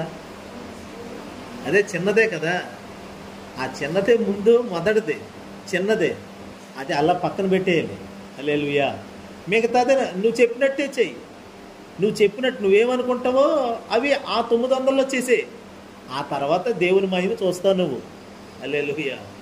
ఆ తర్వాత దేవుని మహిమ నీ పిండిని వృద్ధి చేస్తుంది. నువ్వు దేవుని ఇది వాక్యం, ఇది దశభాగం ఇవ్వడం అనేది వాక్యాన్ని నెరవేర్చడం. ఇలా నెరవేర్చడం వలన దేవుని వాక్యము ఎక్కడైతే ఉంటుందో అక్కడ మహిమ ఉంటుందని చెప్పాను కదా. వాక్యాన్ని అనుసరించినప్పుడు మహిమ వస్తుంది. ఆ మహిమని ఆవరించి నీ పిండిని కూడా వృద్ధి చేస్తుంది. హల్లెలూయా. ఏదైతే అయిపోతుందో అదే వృద్ధి అవుతుందండి. అయిపోనివ్వదు. అయిపోయిందన్న మాట మన నోట రానివ్వదు. 3.5 సంవత్సరాల ఇంకా ఉందా పిండి? రాత్రి కూడా చెప్పాను నేను. ఇప్పుడు మధ్యరాత్రి ఒక్కోసారి మన పిల్లలు అన్నం తిని పడుకుంటారండి. రాత్రి అన్నం తిని పడుకుంటారు, మధ్యరాత్రి లేచి అమ్మా ఆకలేస్తుంది అమ్మా. అప్పుడప్పుడు ఈ పిల్లలు కూడా లెగుతారు. చాలేమని బుడ్డి లెగుతారు, లేకపోతే ఆకలేస్తుంది, నాకు ఆకలేస్తుంది, బువ్వ అనేది. అంటే బువ్వ ఎక్కడిదే? అన్నం అంతా కొండ అంతా ఊర్చిస్తే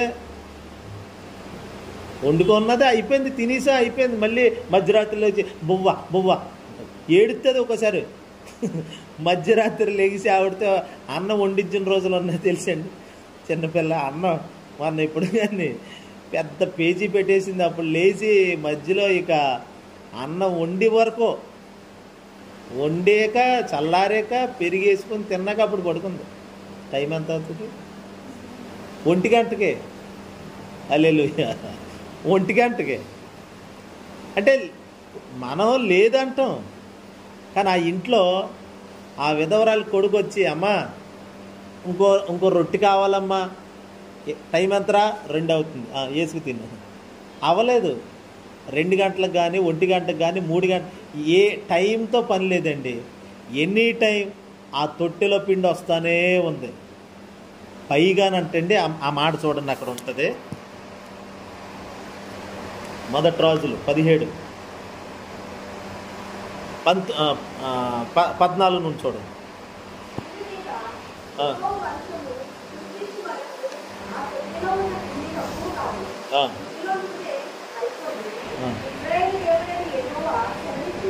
అంటే దేవుడు సెలవిచ్చాడంటే ఎందుకనే. ఏలియా మొదటి అప్పము నాకు తెచ్చిపెట్టు చిన్నదని చెప్పాడు కదా. అసలు దేవుడే సెలవిచ్చాడంట. నువ్వు ఇలా అడుగు, నువ్వు ఇలా చేయని ప్రతిదీ. ఆవిడికి చెప్పాల్సిన విషయాలు ఆవిడికి, ఈ ఏలియా గారికి చెప్పాల్సిన విషయాలు ఏలియా గారికి చెప్పి పంపించాడు కదా దేవుడు. పంపించిన తర్వాత ఏమంటున్నాడంటే, భూమి మీద యెహోవా వర్షము కురిపించే వరకు ఆ తొట్టిలో ఉన్న పిండి తక్కువ కాదు, బుడ్డిలో నూనె అయిపోదని ఎవరు చెప్పారంట?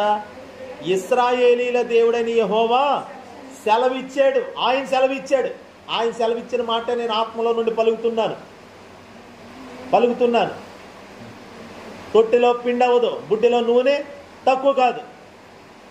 ఎంతవరకు అండి? ఎన్ని రోజులు పాస్టర్ గారండి? ఎన్ని రోజులు ఏంటంటే యెహోవా భూమి మీద వర్షం కురిపించే వరకు. ఈరోజు వర్షం ఆగిపోయింది, మళ్ళీ ఎప్పుడు వర్షం కురుస్తుందండి? 3.5 సంవత్సరాల తర్వాత. హల్లెలూయా. అంటే 3.5 సంవత్సరాల పాటు నూనె అవ్వదండి. మరి ఎక్కడైనా కొట్టు మీద అసలు కొనుక్కునే పని ఉండదు నీకు. హల్లెలూయా. కొనుక్కునే పని ఉండదు. నువ్వు తీస్తావు, మరి తీయాలి కదా. అదే అంటున్నానండి, తీసే కొలదే మళ్ళీ వస్తుంది. తీసి దారబోయాలి, పిండి తీయాలి, ఖర్చు చేయాలి. వచ్చినట్టుగా కొంతమంది ఉంటారండి. ఓ పనిలో డబ్బులు వచ్చినాయి అనుకోండి, ఆ డబ్బులు తీసుకొచ్చి బ్యాంకులో వేసేస్తాడు. ఇంకో పనిలో నుండి ఇంకో రూపాయి వస్తే బ్యాంకులో వేసేస్తాడు. ఎటు నుండి వచ్చినా బ్యాంకులో వేసేస్తాడు. కానీ ఖర్చులు ఏదైనా ఖర్చు కావాలి, ఏదైనా కొనాలంటే సిరిపని కొట్టలేసి తిరుగుతాడు. అరే ఒక గుడ్డ మొక్క కొనుక్కొచ్చు కదరా, అవన్నీ ఎందుకు వేస్తున్నాయి? వెనకాల 4 రాళ్ళు వెనకాల వేసుకుంటే కిడ్నీలో రాళ్ళు వెనక వేసుకున్నట్టుగా ఎందుకురా డబ్బు అంతా అందులో ఎటు నుండి వచ్చినా. ఇటు నుండో రూపాయి వస్తే బ్యాంకులోకి వెళ్ళిపోతుంది, ఇటు నుండో రూపాయి వస్తే అన్నీ వెళ్ళిపోతుంది. మరి ఏం తింటావు? గట్టిగా తింటావా? తీయాలి కదా. దేవుడు నీకు రాబడి ఇచ్చినప్పుడు దాన్ని ఏం చేయాలి? తీయాలి. గుంటను తవ్వుతుంటే నీరు ఊరుతుంది. బావిలో నీళ్లు తీసే కొలదే ఊరతాయి. వచ్చినంత తాగెత్తే మరి ఇంకెక్కడ? నేను, నా భార్య, నా పిల్లలు అన్నట్లుగా అలా ఉండకూడదు. మనం దాతృత్వం కలిగి ఉండాలి. హల్లెలూయా. దేవునికి ఇవ్వాలి, కుటుంబంలో సమృద్ధిగా తినాలి. పిసినారితనం పిల్లలకు అసలు నేర్పకూడదు. హల్లెలూయా. పిల్లలు కూడా సమృద్ధిగా తినాలి. నాకు ఒక అక్క తెలుసు, కూర వండి, మరి ఎలాంటి కోటాలన్నా చెప్పుకోవాలి, అలాంటి కూర వండి 2-3 పూటలు చేస్తుంది. 2-3 పూటలో ఒక పూట వండిన కూర ఎదుగొచ్చిన పిల్లలకి 2-3 పూటలు చేస్తే ఉత్తి పొడన్నం తినాలలో. నేను చూశాను కూడా. ఇంత కూర వేస్తే అంత అన్నంలో అంత కూర కలుపుకుంటే పొడిగా, అదేదో ఇంకా పొడన్నం తినడం మేలు. ఎలాగా? ఈరోజు నీకు ఒక పూట వండుకోవడానికి ఇచ్చాడు కదా, దాంతో తృప్తిపడు. మరుసటి రోజుది ఆ సాయంత్రానికి ఇదే ఎందుకు సరిపెట్టేసి వాళ్ళ నోరు ఎందుకు కొట్టాలి? నువ్వు ఉన్నది కదా, సమృద్ధిగా వేసుకుని తిను. ఈ పూట సాయంత్రం కూడా సాయంత్రం ఎరుగును. ఏ నాటికీడు ఆ నాటికి చాలును. లేదు పాస్టర్ గారు, మరి ఏం చేస్తామండి? సరిపెట్టుకోవాలని చెప్పి పిసినారిగా పొడన్నం పెడతావా? అలాంటి పిసినారితనం ఉండకూడదు. రేపు అన్ననాడు ఆ పిల్లలు కూడా పెరుగుతారు, పెద్దోళ్ళు అవుతారు. ఆ పిల్ల ఒక ఇంటికి వెళ్ళిన తర్వాత, కూతురు ఒక ఇంటికి వెళ్ళిన తర్వాత, లేకపోతే కొడుకు పెళ్ళి అయిన తర్వాత ఎవరో ఇంటికి బంధువులు వస్తే వాళ్ళ ఆవిడ అంత కూర వేసి పెడితే, ఎందుకు అంత కూర వేసి పెట్టావు? ఈ కూర ఉంటే 2-3 పూటలు తినేస్తాం కదా అని ఏమంటే పెట్టి వాళ్ళు కూడా పెట్టినవాడు. ఎందుకని? తల్లి ఇంట్లో నేర్పించిన పాఠాలు అలాంటి. అందుకని తల్లులైన వాళ్ళు పిల్లలకి ధారాళంగా పెట్టడం నేర్పించాలంతే. హల్లెలూయా. సమృద్ధిగా పెట్టడం, వాళ్ళకే సమృద్ధిగా పెట్టి పోషించాలి, వాళ్ళు కూడా సమృద్ధిగా పెట్టేలాగా ఉండాలి. ఎక్కడ మన పిల్లలు ఏమంటే పిసినారు చేతులు, మొండి చేతులు వారి జీవితంలో ఉండకూడదు, ధారాళంగా ఉండాలి. హల్లెలూయా. దేవుని మహాకృపలో మన సంఘంలో ప్రతి ఒక్కరు చేతులు పెద్దయే. ఈమె చెయ్యి చిన్నది, ఈమె చెయ్యి పెద్దది అనడానికి లేదు. అన్ని చేతుల్ని దేవుడు బలంగానే ఉంచాడు. హల్లెలూయా. నేను చూస్తూ ఉంటాను కాబట్టి దేవునికి స్తోత్రం కలుగునుగా. ఇక్కడ చూడండి, తర్వాత చూడండి 15వ వచనం. దేవుడైన యెహోవా సెలవిచ్చి ఉన్నాడనెను, అంతటా ఆమె వెళ్ళి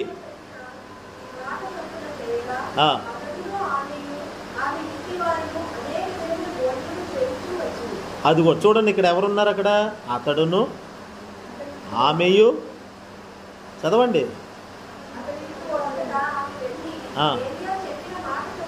చేయగా అతడు అంటే ఎవరండి?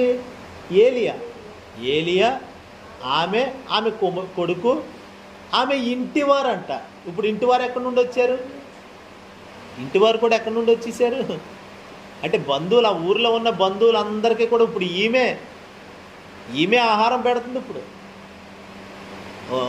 ఒక ఫుడ్ కోర్ట్లా తయారైంది అదంతా కూడా. ఆహారం అక్కడ నుండి ఆహారం తయారవుతుంది. ఇంత ఆహారం ఎలా పెడుతున్నాము? బంధువులు ఇంకా ఎన్నడూ రాని బంధువులు కూడా వచ్చేసారు ఇప్పుడు ఈరోజు. విధవరాలు పొలలు ఏరుకునేది, నీ తొట్ల పిండి అంతే ఉందా, గుడ్ల నూనె అంతే ఉందా, సర్లే నువ్వే తినలే, వెళ్ళిపోయిన వాళ్ళు అలా చూసి వెళ్ళిపోయిన వాళ్ళే. ఇప్పుడు మరి సమృద్ధిగా పూట తిని పుష్కలంగా శుష్కంగా తేటగా మొఖాలు వెలిగిపోతున్నాయి. మరి ఆహారం తిన్నవాడు ఆరోగ్యంగా ఉంటాడు కదండి. అమ్మా కాంతమ్మ ఇంత సౌందర్యంగా, ఇంత అందంగా ఎలా ఉన్నావు, ఈ కరువులో కూడా ఇంత బ్యూటీగా ఎలా తయారయ్యో, బాగా శుభ్రంగా తింటున్నట్టుగా ఉన్నావు. ఎక్కడి నుండి వస్తుంది? అదిగో రొట్టెలు ఉన్నాయి కదా ఇంట్లో మహిమ ఉంది కదా. మహిమ మనుషులని ఆరోగ్యంగా ఉంచుతుంది. హల్లెలూయా. మహిమ మనల్ని పోషిస్తుంది. మహిమ, దేవుని మహిమ అంటే ఏలియా ఇంట్లో ఉన్నాడు అంటే దాని అర్థం దేవుని మహిమ ఆ ఇంట్లో ఉన్న కారణంగా కరువు తెలుస్తా లేదు యేసునామంలో. మహిమను కాపాడుకోండి అంతే. నేను ఒకటే చెప్తున్నాను, మహిమను గౌరవించాలి, మహిమను కాపాడుకోవాలి. మన మహిమేమిటి? దేవుడు. మన మహిమేమిటి? ప్రత్యక్షత. మన మహిమేమిటి? సంఘము. మన మహిమేమిటి? దేవుడు మనకిచ్చిన సేవకుడు. హల్లెలూయా. మనకి మహిమేమి? ఏది మహిమ? మనం ఏది కలిగి ఉంటే మహిమ? ఆ ఇంట్లో అమ్మ నీ మహిమ అంతా ఎక్కడది? ఈ మహిమ కార్యాలు ఎక్కడి అంటే నేను ఒక సేవకుడిని కలిగి ఉన్నాను ఇంట్లో, అదే నా మహిమ. సేవకుడు నా ఇంట్లో ఉండటమే నా మహిమ. హల్లెలూయా. మహిమను నిలుపుకోవాలి, మహిమను కాపాడుకోవాలి. ఎప్పుడు మహిమను కోల్పోకూడదు. ఎవరు వెనకాల వచ్చినా రాపోయినా చివరికి ఆ మహిమతోనే ఉండాలి. హల్లెలూయా. ఆ ఇంటికి వెతుక్కుంటూ వెళ్ళాడండి ఏలియా. అమ్మా కొంచెం చిన్న అప్పం పెట్టు. అందుకే దేవుని బిడ్డ, దేవుని ఎప్పుడు మహింపరిచేవారుగానే మనం ఉన్నాం. మన జీవితంలో ఏది కొరత లేని వారిగా. నిన్న కూడా చదివించాను కదా నేను, మనం ఏ విషయంలో కొదువలేని వారునే ఉండునట్లుగా ఓర్పు తన క్రియను కొనసాగింపనీయుడి. యాకోబు పత్రిక 1:4 చదివాం. సమృద్ధిగా ఉండాలని దేవుని చిత్తం. దేవుని యొక్క విధానం కూడా ఇందాక చెప్పాను. అన్నీ అమర్చిపెట్టి అనుభవించు అని దేవుడు ఇచ్చాడు మానవుడు. అంతా సిద్ధం చేసి ఇప్పుడు వెళ్ళు కెరీతు వాగు దగ్గరికి, అంతా సిద్ధం చేసి ఇప్పుడు వెళ్ళు సారేపతు ఆ ఊరికి వెళ్ళు అని చెప్పాడు. నేను రెడీ చేశాను, కార్యాలు రెడీ చేశాను. అయితే మనమే చెయ్యాలన్నమాట. ఇంకంతే, మనం చెయ్యాలి. ఆల్రెడీ మనకి మార్కులు 100కి 100 వచ్చేసినాయండి. ఇప్పుడు ఏం చేయాలి మరి? ఇంకెందుకు ఎగ్జామ్ రాయడు అంటామా? అది మరీ సోమర్తనం అవుతుంది. వెళ్ళి ఎగ్జామ్ రాయి అంటాడు దేవుడు. నీకు ఆల్రెడీ 100కి 100 మార్కులు ఫిక్స్ చేశాను నేను. వెళ్ళు అయ్యా, ఫిక్స్ చేసావు, దేవుని స్తోత్రం, హల్లెలూయా, దేవుడు, గ్లోరీ టు గాడ్, హల్లెలూయా, ఆమేన్ అని 100కి 100 ఇచ్చే కాదు. నీకు సిద్ధం చేశాను రా అబ్బాయి, వెళ్ళి పని చేయి అంటాడు. అది వెళ్ళి పని చేయి, వెళ్ళి విత్తనం విత్తు. ఆల్రెడీ 100 పంట నీకు రెడీ చేశాను ఇసాకు. మరి ఏం చేయమంటావు ప్రభా? వెళ్ళి విత్తనం వేసి పని చేయి. ఒళ్ళు దాచుకోకూడదు. హల్లెలూయా. ప్రతివాడు తన చేతులతో శ్రమ పడాలి, కష్టపడాలని దేవుని వాక్యం అంట. మనం కష్టపడాలి. ఏ కష్టము చేసినాను లాభమే కలుగునని సామెతల్లో మాట ఉంటుంది. ఏ కష్టం చేసినా లాభమే. ఎందుకు లాభం వస్తుంది అంటే కష్టం అనేది దానికి రావాల్సిన ప్రతిఫలం ముందే దేవుడు దాచిపెట్టి ఉంచాడు కాబట్టి. తెలుసా? ముందే ఆల్రెడీ ప్రతిఫలం దాచిపెట్టి ఉంచాడు. దానికి తగిన కష్టం నేను పడినప్పుడు ఆ ప్రతిఫలం నా వెనకాల వచ్చేస్తుంది. హల్లెలూయా. దానికి తగిన పని, ఎంత పని చేయాలో అంత పని నేను చేసేస్తే దానికి రావాల్సిన ప్రతిఫలం దాచిపెట్టి ఉంచాడు కాబట్టి అది నా వెనకాల వస్తుంది. ఇప్పుడు అందుకనే మహిమ కొరకు, మహిమను కాపాడుకోవడానికి ఇదిగో ఈ పనులు మనం చేయవలసిన వారమై ఉన్నాం. మహిమ ఉండుట వలన మన ఇల్లులు బోసిపోవు. మహిమ ఉండుట వలన మన ఇంట్లో కరువు రాదు. మహిమ ఉండుట వలన దూరమైన బంధువులు మళ్ళీ ఇంట్లోకి వచ్చి చేరతారు. వేసినాము మళ్ళీ చెప్తున్నాను, దేవుని మహిమ దూరమైన వాళ్ళు మన దగ్గరికి తెచ్చి పెడతారు. ఎవరైనా వాళ్ళు నాతో మాట్లాడతలేదండి, మా బంధువులు నన్ను వదిలేశారండి, నన్ను అర్థం చేసుకోలేదండి, ఏమి లేదు. నీ ఇంట్లో మహిమ ఉంటే చాలు. నువ్వు మహిమను కాపాడుకో. బెల్లం ఉన్న చోటకే చేమలు వస్తాయన్నట్లుగా నీ బెల్లం, మన బెల్లం ఏమిటంటే ఇప్పుడు మహిమే. మహిమ ఉండాలి అంతే మనలో, మన మాటల్లో, మన క్రియల్లో, చేతల్లో మహిమను నిలుపుకోవాలి. ఆ మహిమ ఎప్పుడైతే నిలుపుకుంటామో కార్యాల వాటంతట అవి ప్రభు చేస్తాడు. దేవుని బిడ్డలారా, ఏలియా మహిమతో ఉన్నాడు కాబట్టి కార్యాలు అతన్ని వెంబడిస్తున్నాయి. అతడెక్కడుంటే అక్కడ కార్యాలు జరుగుతున్నాయి. నువ్వు ఎక్కడుంటే అక్కడ కార్యాలు జరగాలి. నీవు వెళుతుంటే కార్యాలు నిన్ను వెంబడించాలి. దేవుడి కార్యాలు మన జీవితంలో జరిగించును గాక. దేవుడి మాటలు మన వినికిలో దీవించును గాక. ప్రార్థన చేస్తాం.